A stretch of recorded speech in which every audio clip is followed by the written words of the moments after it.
کہ اگر ہم پاکستانی معاشرے سے فرقہ واریت کو ختم کرنا چاہتے ہیں تو ہمیں دو رخی رویے کو ختم کرنا پڑے گا.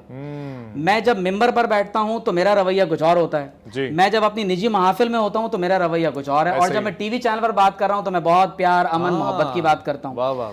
پھر اس میں ایک چوتھی جو اہم بات ہے وہ یہ ہے کہ میرا خیال ہے کہ ہمیں اپنی مساجد کے باہر یقینی طور پر اہل حدیث, دیوبندی, بریلوی, شیعہ, سنی مساجد کے باہر یہ نہیں ہونا چاہیے. اور میری معلومات کے مطابق پاکستان کے قوانین میں ایسا کہیں نہیں لکھا ہوا کہ میں پابند ہوں کہ میں اپنی مسجد کے باہر لکھوں کہ یہ اہل حدیث, دیوبندی, بریلوی کی مسجد ہے. ڈاکومنٹیشن میں ایک ضرورت ضرور ہو سکتی ہے, لیکن کم از کم مساجد کے باہر یہ نہیں ہونا چاہیے. اس کی وجہ یہ ہے کہ اگر میں اپنی مسجد کے باہر یہ لکھ دیتا ہوں کہ جناب یہ تو اہل حدیثوں کی مسجد ہے, تو یقیناً ایک بریلوی تو نہیں آئے گا.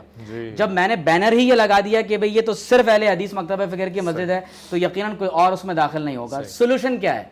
ون لائنر جو ون لائن سولوشن آپ کہہ سکتے ہیں وہ یہ ہے کہ اللہ رب کریم نے فرمایا تعالوا الی ما انزل اللہ و الی الرسول صلی اللہ علیہ وسلم. اگر تمام مکاتب فقہ اور تمام مکاتب فکر اس بات کو عام کریں کہ ہمارا جو اصل مرکز ہے, جو اصل محور ہے, جس ذات اقدس کی طرف ہمیں پلٹ کر جانا ہے, جن کے قدموں تک ہمیں پہنچنا ہے, اور جن کی وفاداری کے ما سوا کسی اور کی وفاداری کو ہم کبھی تسلیم نہیں کر سکتے, اور جن کی وفاداری کبھی منقسم نہیں ہو سکتی, اور جن کی غیر مشروط وفاداری اور ایمان جن پر ہمیں لانا ہے, تو وہ محمد رسول اللہ صلی اللہ علیہ وسلم کے ذات اقدس ہے.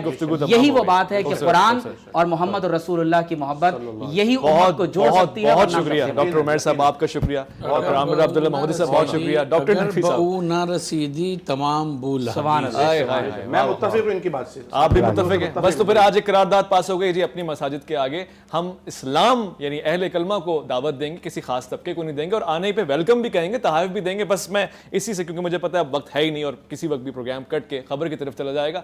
ایک بات یاد رکھیے گا, گناہوں میں بھی تو ہم تقسیم نہیں ہوتے نا. سینما گھروں میں تو ہم بیٹھ جاتے ہیں ساتھ میں بغیر دیکھے کون تھا. تو مساجد میں کس قسم کی تقسیم بندی یا عبادت میں کس قسم کی تقسیم بندی؟ اپنا بہت خیال رکھیے گا, اسلامی حدود کا بہت خیال رکھیے گا, نظریات کا بہت خیال رکھیے گا, اپنے ملک پاکستان کا بہت خیال رکھیے گا. اللہ کی امان.